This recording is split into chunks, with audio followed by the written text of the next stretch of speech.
28 سال روتے سسکتے گزرے اس عمل نے خوشحال بنا دی ہے۔ محترم حضرت حکیم صاحب السلام علیکم، اللہ تعالیٰ آپ کو ہمیشہ سلامت رکھے ہوں، یہ آپ دکھی انسانیت کی خدمت کرتے رہیں، اللہ تعالیٰ آپ کو اس کا اجر عظیم عطا فرمائے، آمین۔ ہمارے سلنڈر میں گیس ختم ہو گئی تھی، میں کچن میں انمول خزانہ کام کرنے کے دوران پڑھتی ہوں، انمول خزانہ کی برکت سے ہمارا سلنڈر پھر سے بھر گیا۔ شاید یہ بات کچھ لوگ مذاق لگے، لیکن کرنے والی ذات تو اللہ ہے۔ میری میاں پوچھتے ہیں کہ سلنڈر بھروایا ہے؟ میں نے کہا نہیں، اعمال کی برکت سے ابھی تک چل رہا ہے۔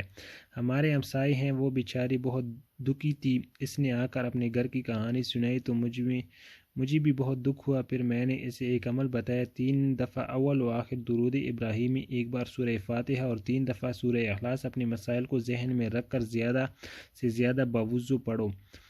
اس نے پڑھنا شروع کر دیا، پورا 1 ماہ اس نے پڑھا اور اس کو اس عمل کے فوائد ملنا شروع ہو گئے ہیں۔ اس کی شادی شدہ زندگی کے 28 سال روتے ہوئے گزرے تھے۔ آج صبح ہمارے گھر آئی، بہت خوش تھی۔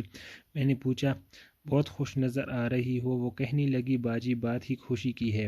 کہنے لگی میری میاں نے مجھے 28 سال بعد عزت دینا شروع کر دی ہے۔ میرے میاں نے کبھی میرے ہاتھ میں پیسے نہیں رکھے، کل رات میرے میاں نے میرے ہاتھ میں 8,000 روپے رکھے کہ لے لو اور تو رکھ لے، ورنہ میں تو اپنی ماں سے خرچہ لے کر اپنی ضرورت کی چیزیں خریدتی تھی۔ گھر میں غربت تھی، بہت روتی تھی، یا اللہ کسی کے آگے ہاتھ پھیلاتی جان نکلتی ہے تو کرم فرما دے۔ آپ نے یہ وظیفہ دیا، اس سے تو میرے گھر کو رنگ دیا ہے۔ 1 ماہ میں ہماری تو زندگی بدل گئی، اس کے گھر میں بہت برکت آ گئی ہے، گھر سے لڑائی جھگڑے ختم، بلکہ جڑ سے ہی ختم ہو گئے۔ کہتی ہے ساری زندگی لڑائی کے سوا کچھ نہیں دیکھا تو اب کری کہ سچ مچ کی دیوانی ہے۔